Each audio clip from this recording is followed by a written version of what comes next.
Hello and welcome to another episode of RayJ Reviews, a chance for you to learn about what I've been doing lately and hopefully get out and do some of these things yourself. Today I'm going to tell you about the Bayou Festival in Marque, Texas. It is about 45 minutes south of Houston. It's located on the water. It's a Highland Bayou Park. I love the water. I think that makes the event much better. The event is really great. There's free admission, free parking. You can bring your own cooler with you. It is probably focused more around kids events than most festivals. There's a fishing contest for the kids, pumpkin carving, lots of activities for them to enjoy, and it's all in all just a whole lot of things there for the kids to do. And it's obvious they had a lot of fun. There's also a talent show, and I got to see that this year. I missed it last year. There is arts and crafts that are for sale there, and I guess a lot of them are locally made. There's food that you can buy to eat, of course. That's pretty normal at a festival like this. And a key part of this event is the cook-off. It's a fairly elaborate cook-off. It lasts a couple of days. They start off with fajitas, then it's chicken, I believe, then move on to ribs, and then brisket. And I got to actually talk with some judges this time, and that was kind of interesting to learn about the other side of this equation other than cooking. My name is Cam Rojas. This is my second year coming out here and being a cook-off judge, and it's a great time. These two have been doing it for a lot longer. I was fortunate enough to have him bring me on. Okay, well, my name is Stephen Hurt. I've been doing it for about 4 years. My name is Vanessa Rodriguez, and I've been doing this about 3 years now. The reason I got into this is because free food and free beer. Well, Took the words out of my mouth. And great food. Great food. Great food. I grew up around cook-offs all my life. I spent time around rodeos and stuff like that, so when they offered me to be a judge out here at a cook-off, I couldn't help but say yes.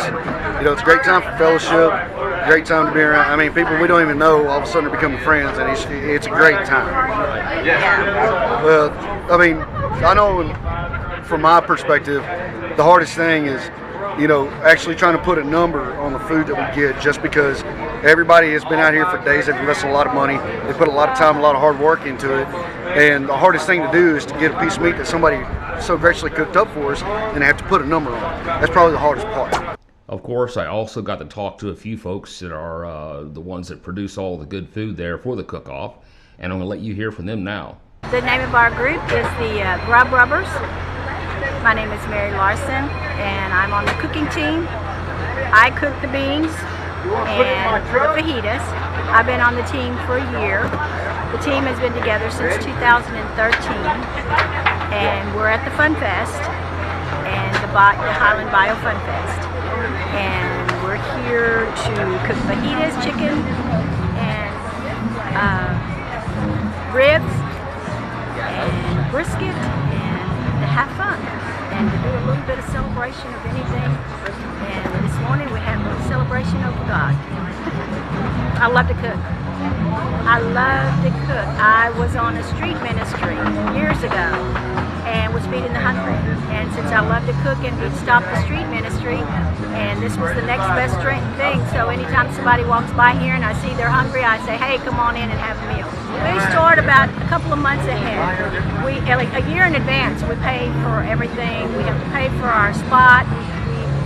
We always have a spot for the year in advance, and we try to keep the same spot. It takes us several months to have meetings, get together to make suggestions. Everybody's got to make a suggestion or what we need for the next year.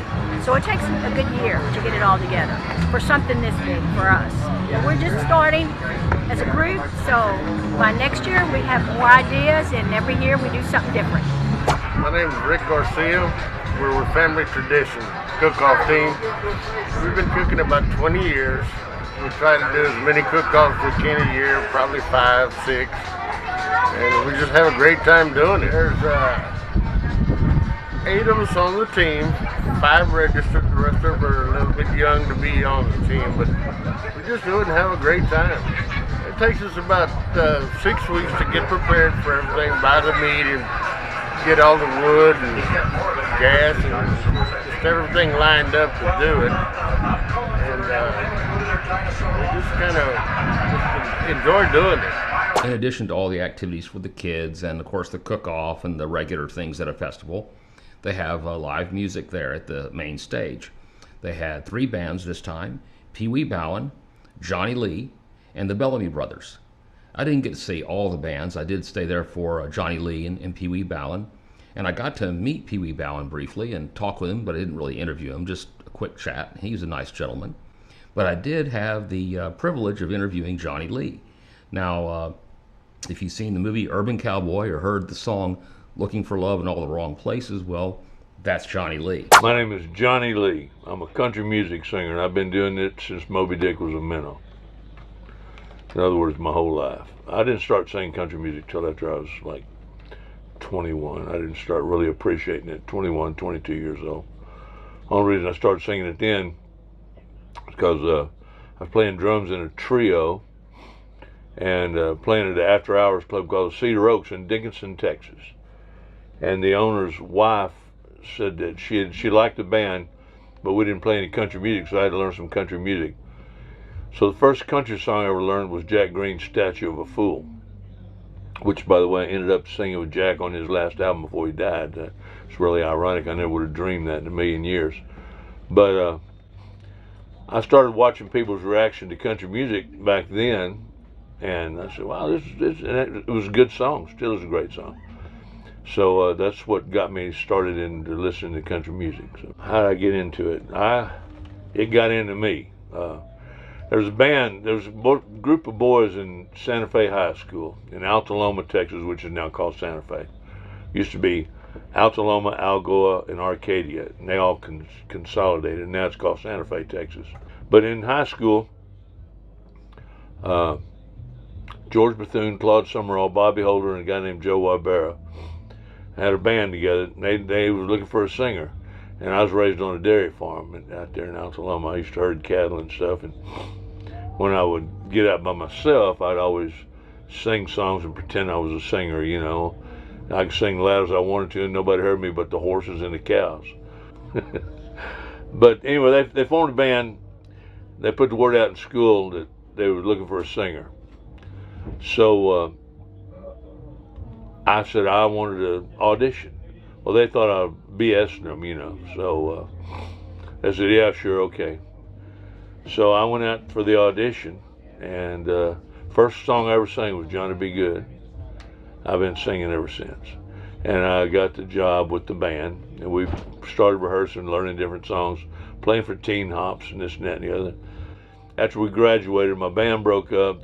Some of them went to get regular jobs. Some of them went to college. More of them got jobs and went to college. And my high school sweetheart at the time, Janice Smith, I don't remember much about her. Janice K. Smith lived at 1026 Laurel Street. WE 53175 was her phone number in Marque, Texas. Met her at church camp.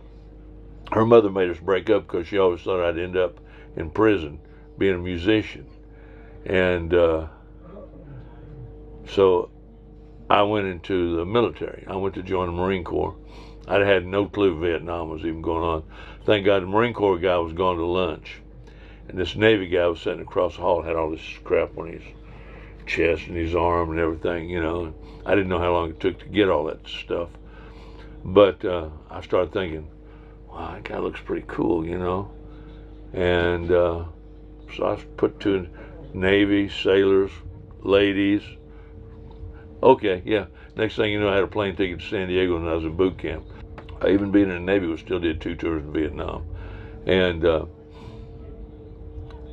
after that, came back. I was going to be a highway patrolman out in California. Took some tests. Changed my mind, threw all my stuff in the back of an old Chevy, drove back to Galveston, Texas. And that led me to here right now. I'll pull one over on Mickey Gilley because well, like I said, I'm backing up time a little bit. I was playing drums and singing in a trio in After Hours Club, working at Montgomery Ward's, selling washers and dryers and car parts and everything else at Montgomery Ward's, trying to make a living, do what I had to do. Plus, I was a carpenter, worked for my uncle. He was a builder, was going to teach me that business from the ground up. Actually, what I was a cheap laborer for him. I'd always heard about this guy, Mickey Gilley, and back in the day, Never thought I'd be one of them guys, say, back in the day. But back in the day, if you was playing in Houston or Pasadena, Texas, that was big time. And Mickey Gilley was a big name to us, you know. Man, Jerry Lee Lewis's cousin, are you kidding me? And I went up there with the intentions of asking him if I could sit in. I was wanting to somehow get in that circle. And when I went into the Nesadell Club in Pasadena, Texas for the first time, they pointed out who Mickey Gilley was. And Mickey would hustle pool on the breaks. That's how he made his extra money. He was a good pool player. I never could beat him in pool. But I went up and I said, "Hey, man, I'm Johnny Lee." He said, "Okay, yeah." Well. I said, "I know you don't remember me. I did a Larry King TV show with you in Galveston, Texas." I said, "But I was on before you. You came on after me. I got to hear a few of your songs before I had to go. We had another job." He said, "Oh, yeah, good to see you, good to see you." So he asked me, he said, "You want to sit in and sing a song or two tonight?" I said, "I guess so, yeah." So I sat in, sang a few songs. He got up and played behind me and sang a few more songs. And it ended up, you know, kind of made a whatever kind of friendship you can make for a first time meeting. Came back a few other times, and after about a month of that, he offered me a job. And tell you what kind of guy Mickey Gilley is. I was making $90 a week cash. All I had to do was sing 7 nights a week, 5 hours a night.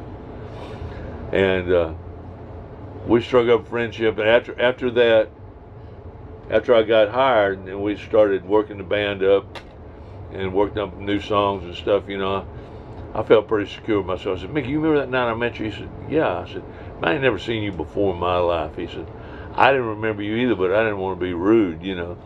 So I just kind of bullshitted my way into a job with him. But to what kind of guy Mickey, I was like that was, I guess, middle or latter part of 1969. 1980, when the Urban Cowboy movie came out, and I got my first gold record, he raised me right up to $100. That's what kind of guy he is. You know what? I made up my mind a long time ago. I was either going to be successful, I was either going to make it, or I was going to die trying. And if I died in the process, at least I'd have been working towards my goal. If you want to make it in this business, number one, you got to have some talent, a lot of talent. You got to be patient. You got to have a lot of want to get up and go after it and get it. You got to be really serious about it and take advantage of every opportunity. If you ever quit, it'll never happen. So you got to get something you believe in. You got to stick to your guns. You got to be yourself. There's only one you. That's why I never cared when I opened the show. If I'm on first, second, third, last, I don't care. There's only one guy that sounds like me. If you're going to make it in this business, there's got to be one person. That's you. Well, that's all I have for this episode. I hope you enjoyed it. I hope that you'll go to my YouTube channel and watch other episodes to see other things I've been doing. But most importantly, I hope that you'll get out and enjoy life.